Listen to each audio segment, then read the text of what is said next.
This retreat was really focused around identity because identity is something that when you find your identity, when you find your purpose, you become this shining bright light and a beacon of hope for others.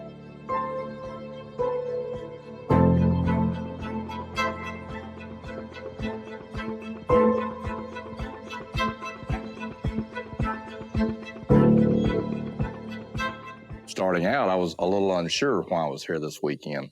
I did not want to take up a spot for somebody who I thought deserved to be here more than I did. But now that I'm here, I found out the reason. And that reason is being to help me identify who I actually am, who I actually was, and who I need to become. It come at a time when I needed it most.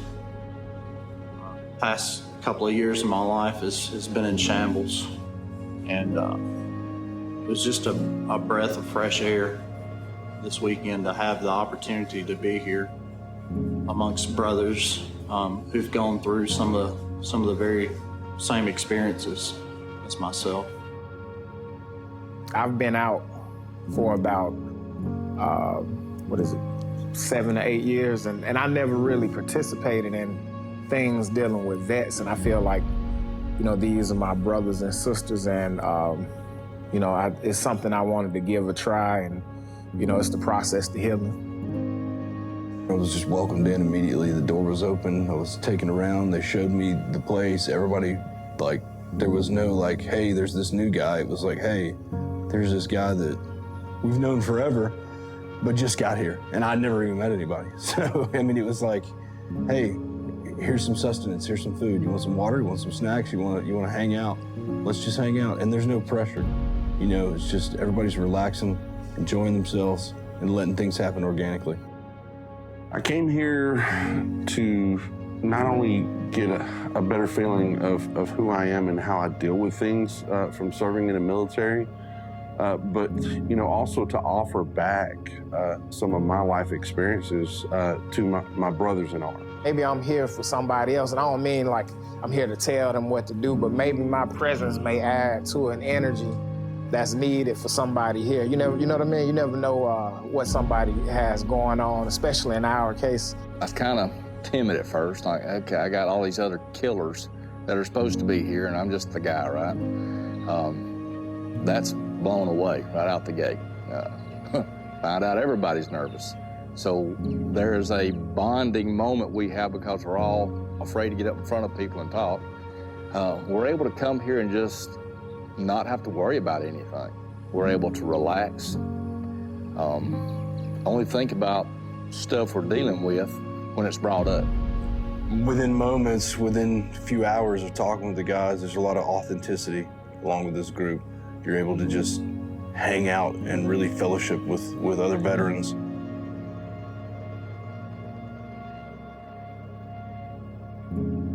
I believe vets in general struggle because the structure of the military is one that's made to set us apart from the average civilian. That brings on, different experiences and different things that you become aware of, and that alone in itself is it's an experience that's hard to rewrite. You're taught how to turn a switch on, but you're never taught how to turn that switch off. And it just seemed as if you're thrown away. Even though you were given a DD-214 and you're sent on your way, that's it. You're given a piece of paper and you figure it out.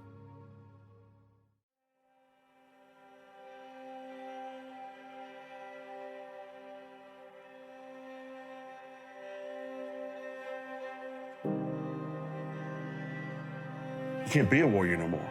They don't pay you to deploy and go protect people the way that we did in the military. You have a mission that you're told to go out and take this objective. And transitioning from military life to civilian life, at first I didn't have that. I didn't know what my mission was. And until I found it, there was just a void sitting there. Loss of having that feeling of a blanket around you, they don't explain that to us. They just kind of, there you go, thanks. The military wasn't great, but it damn sure beat this. I mean, you had a structured life. And even transitioning into the civilian world, there was no structure. There's no transition period between military back to civilian life. So you're kind of just, lost at first. And for me, I wanted to take 2 years to really, grab a hold of that identity and determine who I was going to be from that point forward. After that military chapter had closed. And unfortunately, that's when, things actually got worse. We want someone to tell us who we are and what we're going to do and who we're going to become and what the future holds. And with us getting out, that's our decision now. That's our process. That's, it's up to us to fail and regroup or to lay down and give up. A lot of people struggle with taking the hat off because that hat has become so ingrained and something that they wore daily, nightly. They were never able to take it off because you were always on high alert. You were always using that hat. That hat defined who you were. And being able to take that hat off to go into a civilian situation, it damages us because we feel like we're having our identity taken away. Like our identity is being just totally demolished. The Mask Project is just something unique. Most people, especially veterans, we wear masks of what we want society to see us as and how we want them to see who we are and who we become. Sometimes we get so busy with the world that we put so many masks on that we kind of lose ourselves. And with this exercise, with the mask painting, is to really tell them, don't think. Don't think about it. Don't overreact to it. We give you some colors. Just paint what you feel. There's green and black, there's no brown. The camouflage isn't complete. And then it's not even down on the bottom side because I didn't get to complete my mission. I did Desert Storm, got out for 10 years because when I came back in, it was going to be my career. And I wanted to go special ops. And I was never able to complete that because of my injury, so I had to leave early. On my 4th tour, when I got blown up, that was it. 14 years in, I never got to go do my special ops missions and stuff like that I want to do. So that was really hard for me. Then we get to the inside. It seems all like I figured it out. But we really know on the inside, a lot of us we're puzzled. I got puzzle pieces I just can't figure out how to put them together. And this is part of that life, this happened to me, but how do I put that all together? What's my next chapter? I feel incomplete, like there's something missing. That's why there's tears going down both sides. I don't think I've ever always figured it out. Maybe that's how it's supposed to be. Life's always going to be a puzzle till the end. It's not like, oh, yeah, I got it all together. But to find the balance as best you can is all we can do is keep working at it every day. And that's what really hits the hardest. I tell my wife and those around me that are close it's like I'm a modern day Dr. Jekyll and Mr. Hyde. I could be Dr. Jekyll and be great and go lucky and want to have fun that day. And then in the same sense, I could wake up a Mr. Hyde. And then there's also that time right in between where you feel nothing. You're just here. You don't feel any emotion, no pain, no sorrow, no joy. You're just here. And then the scary part is which way will you go? Will you go to the left and go back to being the Kyle that people want you to be, the husband that they want you to be, the father they want you to be, or will you be that monster? And that uncertainty is in itself very anxiety triggering. I never know which one I'm going to be from day to day. I know what I want to be, but a lot of times I don't have control over that.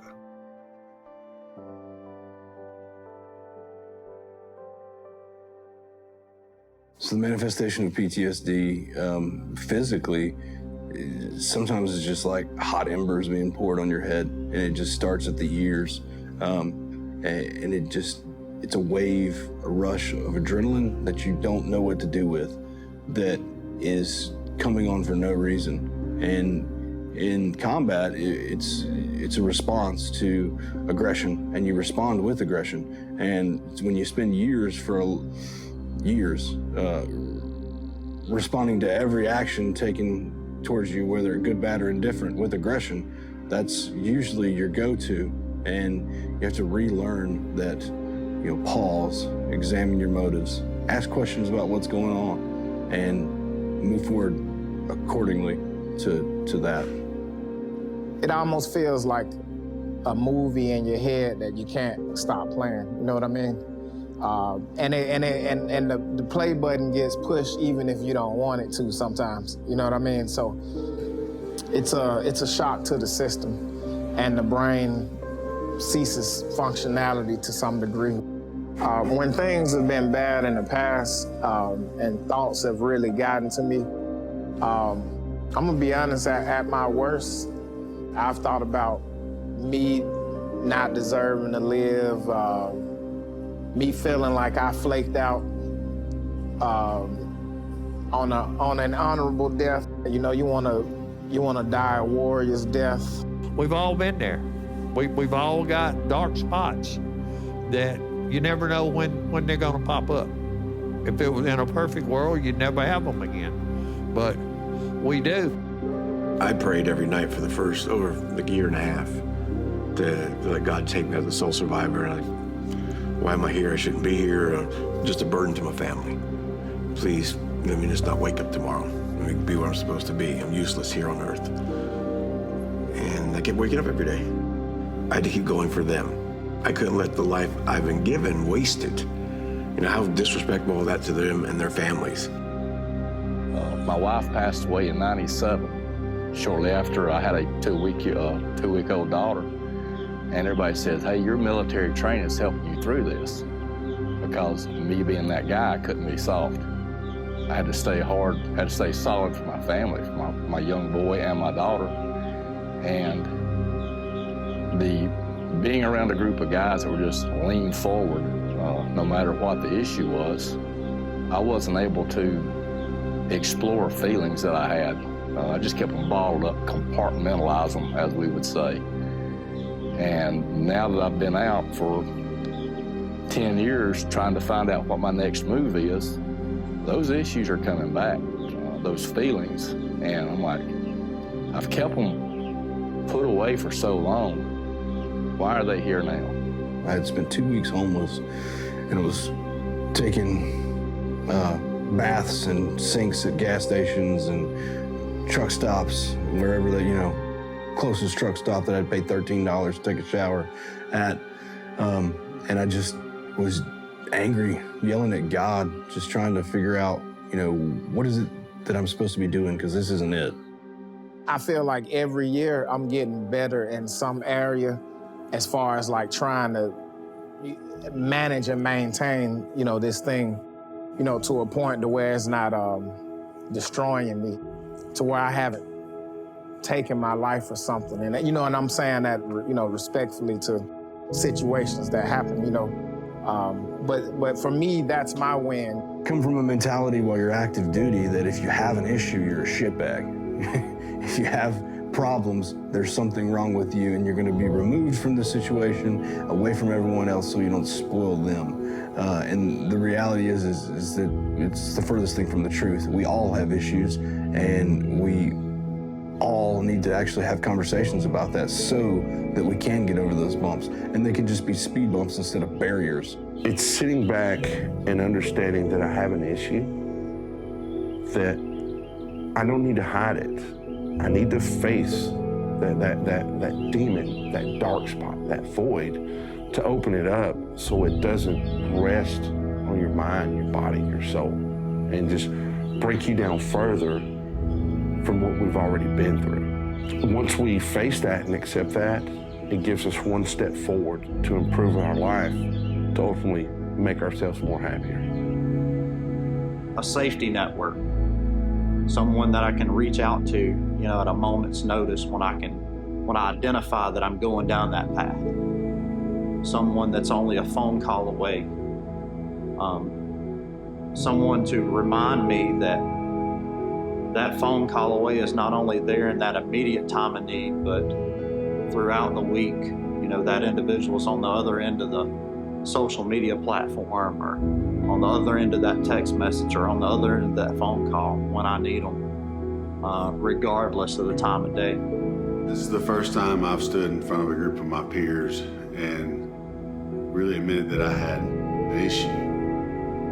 My family knew, but to openly admit it to people that I didn't know 3 days ago when we got here, you know, and then to realize that it's a very small circle of people. When you get in front of them, you're not the only one that's dealing with it. You know, this person may be dealing with the same thing, and yes, I say it a different way and convey it over a different way, but when you get done after, you know, a lot of the meetings that we have, you come to find out it's all the same thing, and we're all dealing with the same thing. Stuff didn't bother me because I was that guy. And later found out stuff did bother me because I was that guy and didn't allow it to bother me. And that's part of what this weekend was about, finding out who we were and working through those issues so we can be somebody different. We're not accustomed to being that person reaching out for help. And so we block it in because we want to be macho, we want to be tough. We want to be that person that walks down the street that everybody idolizes, so we keep our mouth shut. We all have resources that we can share with our brothers to maybe help them in their struggles, or they have information that can help us in our struggles. And it gives all of us another out to pick up the phone in the middle of the night when the demons are beating on the door and say, hey, brother, help me, talk to me.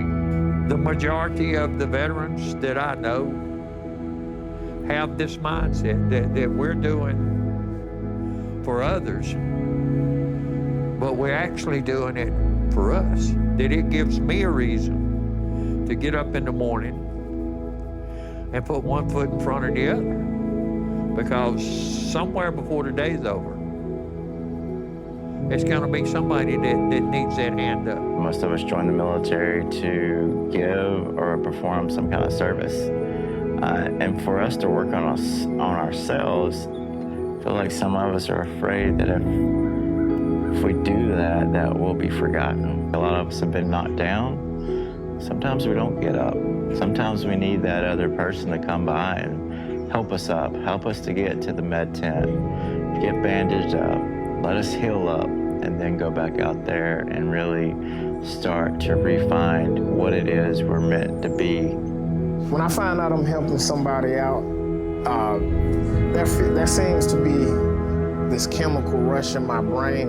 I don't know if it's a spiritual thing, but it almost feels like it relieves some pressure off of my body. It's like if I had any tension or stress, it feels like a release. You know what I mean? I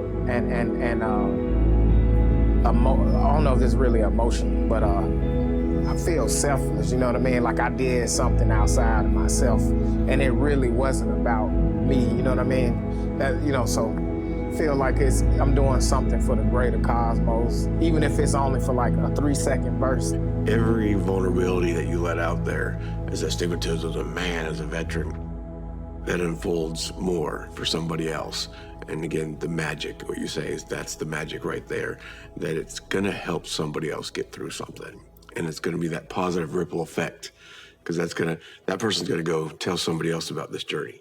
It's a loved one back home, another battle buddy, they're gonna go do that. And the magic will continue to grow from retreats like this. It helps us, in a way, deprogram an after-action review by letting us get out and just share our thoughts or hear other guys' thoughts. We get it. That's really, we get it. We understand each other. We don't have to go into the intricate details as to why we respond to certain things. We can look at each other and we just know, other veterans look each other in the eyes and they can just see, hey, that guy gets it, you know? And then that immediately drops those walls, allows you to be vulnerable, allows you to be authentic with people and just discuss things that you normally would never speak with anybody about. And you know that there's no judgment there. You know that you can say whatever and whenever with them.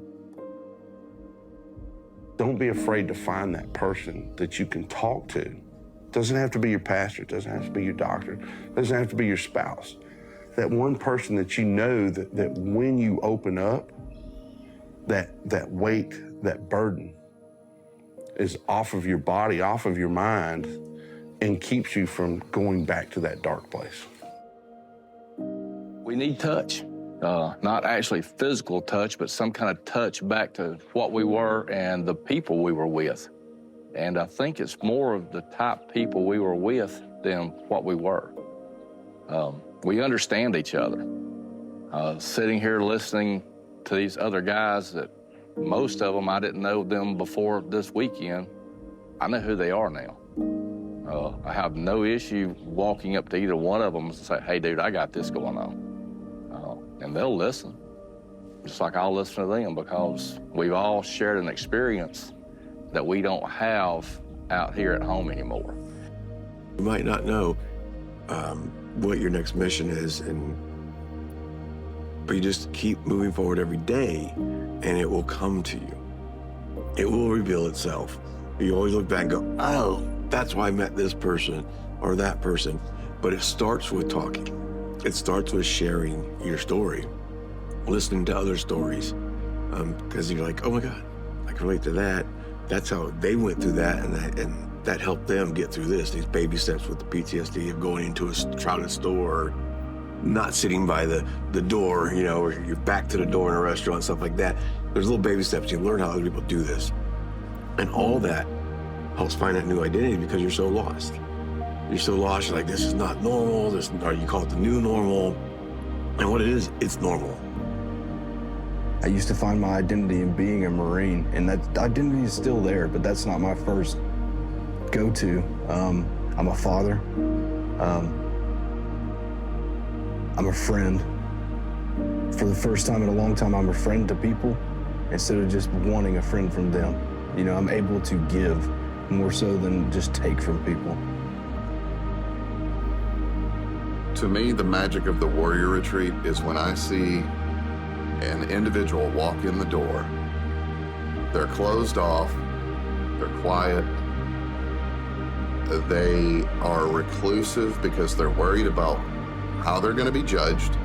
Even within a group of peers, they feel judged because everyone has these thoughts of, my service wasn't as good as theirs, or I didn't do the same job they did, so I shouldn't matter. And when we start talking and we start discussing about what our jobs were or anything like that, and it's like, man, I couldn't do my job if it wasn't for you.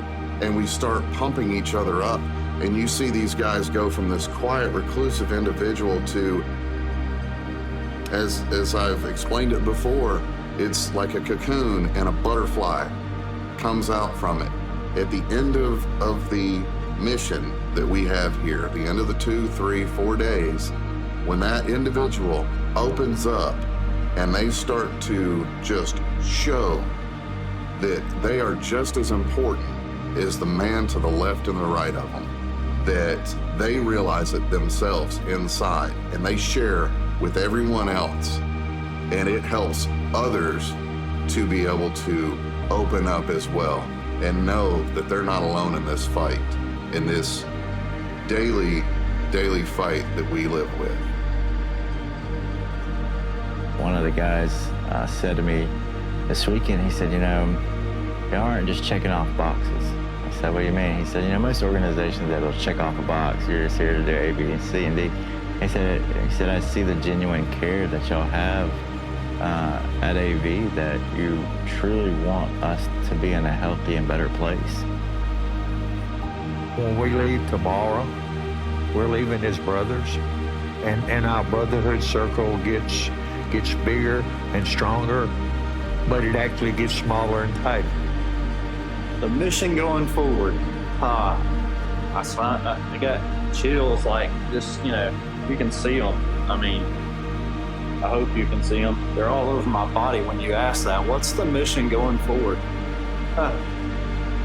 That mission going forward is to remember those who paid the ultimate sacrifice to live life to the fullest, without regrets, without remorse, without fear, without reproach, without loneliness, just to live and enjoy my life from here on out, to spend that quality time that I missed out on so much. It's time to live that life.